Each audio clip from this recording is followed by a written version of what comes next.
So I want to preface this by saying that this blog is in no way a commentary on accountability or consequence.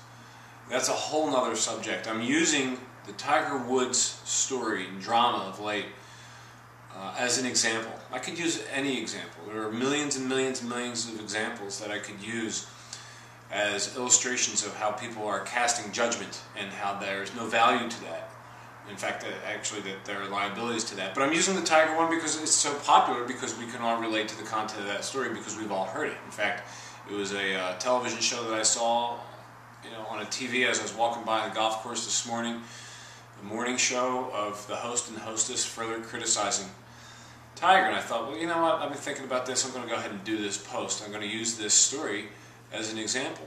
So it's not a commentary on right or wrong. It's not in any way. I don't even care about what should happen, whether it's right or wrong or this or that. All I care about right now is how can we utilize this as people that aren't the subject of that incident, right, or of that story. How can we utilize it for something useful? Because all the emails that I get with links to YouTube videos, like Saturday Night Live skits criticizing him in the story, text messages on my phone, the jokes that I hear being spread around, all illustrations of casting judgment. None of them have value.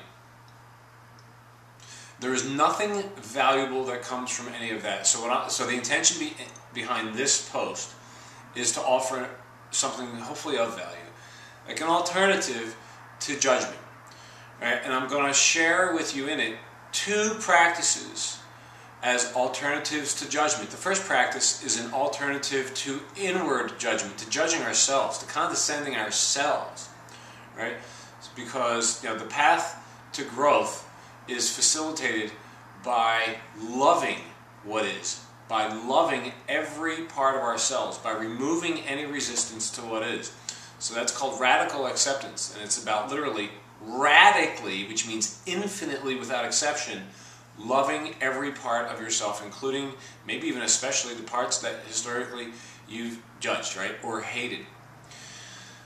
Then the other practice is called, and it's a Sanskrit term, which is tat tavam asi, which means that thou art. Or another way of saying that is, you know what, that's me. I'm just like that. And thank you, God, for making me exactly like that.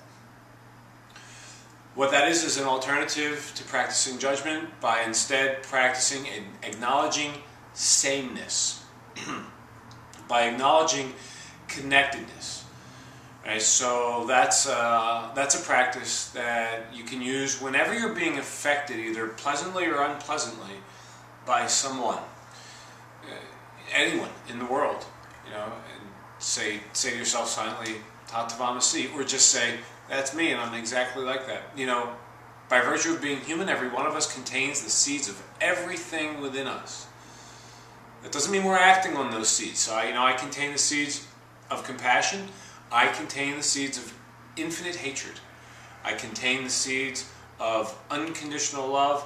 I contain the seeds of possessiveness and jealousy. I contain the seeds of generosity. I contain the seeds of greed.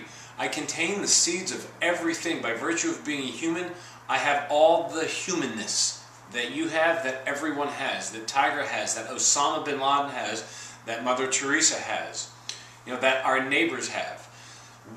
By virtue of being human, we contain the seeds of everything within us, and if we're really interested in activating the seeds that we like, right, the seeds that are easy to love, then what we want to do is we want to practice these two things. These are a couple suggestions that help facilitate both our own personal growth, right, the radical acceptance to facilitate my own heightened consciousness, my own self-awareness, right, my own growth, as well as then the second practice, the tat tavam asi one, which is replacing casting judgment and persecution with acknowledging sameness and connectedness and promoting community and oneness. So I sure hope you find them valuable and useful. And I also want to wish you a Happy New Year. And until next time, be well.